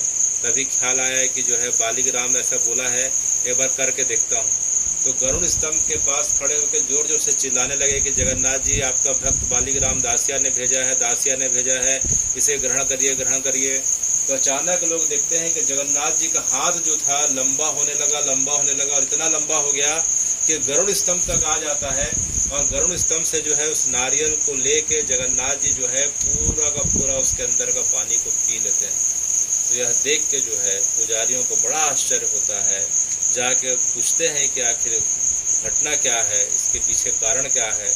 तो बताते हैं कि हमारे गांव में एक बालीग्राम दासिया नाम का भक्त है और वह जगन्नाथ जी का बड़ा भक्त है और जो है जगन्नाथ जी के लिए भाव से भेजा है। तो पुजारी लोग जब पंडित जी के साथ जो है उस गांव में जाते हैं, बालीग्राम दासिया से पूछते हैं, भैया आपने नारियल भेजा था क्या? बोले हाँ हमने भेजा था। आपके नारियल को जगन्नाथ जी ने जो है पूरा भोग स्वीकार कर लिया है, अब आप हमारे साथ चलिए। ऐसे भक्तों को देख के हमें भी प्रसन्नता होती है। तो बालीग्राम दासिया को बड़े बाजे गाजे के साथ रथ में बैठा के लोग जो है जगन्नाथपुरी ले जाते हैं और पूरा का पूरा जगन्नाथ जी के गर्भगृह में जाकर उसके दर्शन कराते हैं। और जगन्नाथ जी जो है अब उसके हाथ का लाया हुआ नारियल पुनः पीते हैं। लोग देखते हैं कि जो है एक अनन्य जो है गरीब भक्त का भी जो है जगन्नाथ जी भेंट स्वीकार कर लेते हैं। जगन्नाथ जी जगत के नाथ हैं। जब सबके नाथ हैं तो हम सबकी भी पुकार सुनेंगे और यह पुकार सुनेंगे कि जगन्नाथ जी जो है अब जो है आपकी चंदन यात्रा हो रही है, इसके पश्चात स्नान पूर्णिमा आएगी, इसके पास 14 दिन तक आप जो है बीमार पड़ जाएंगे तो अलारनाथ में दर्शन देंगे। उसके पश्चात आपकी रथ यात्रा होगी, फिर रथ यात्रा के पश्चात जो है गुंडीचा मार्जन होगा और गुंडीचा में आप जो है 9 दिनों तक दर्शन देंगे। तो हे जगन्नाथ जी, इन अवसरों में भी जो है कोई एक अवसर पे कृपा करके हम सबको जो है अपने दर्शन का जो है कृपा करने का प्रयास करें। इसी भावना के साथ हम जगन्नाथ जी को जो है पुकारते हुए आज की कथा को पूर्ण कर रहे हैं। हरे कृष्ण कृष्ण कृष्ण हरे हरे, हरे राम राम राम हरे हरे, हरे कृष्ण कृष्ण कृष्ण हरे हरे, हरे राम राम राम राम हरे हरे, हरे कृष्ण कृष्ण कृष्ण हरे हरे, हरे राम राम राम राम हरे हरे। सीताराम सीताराम।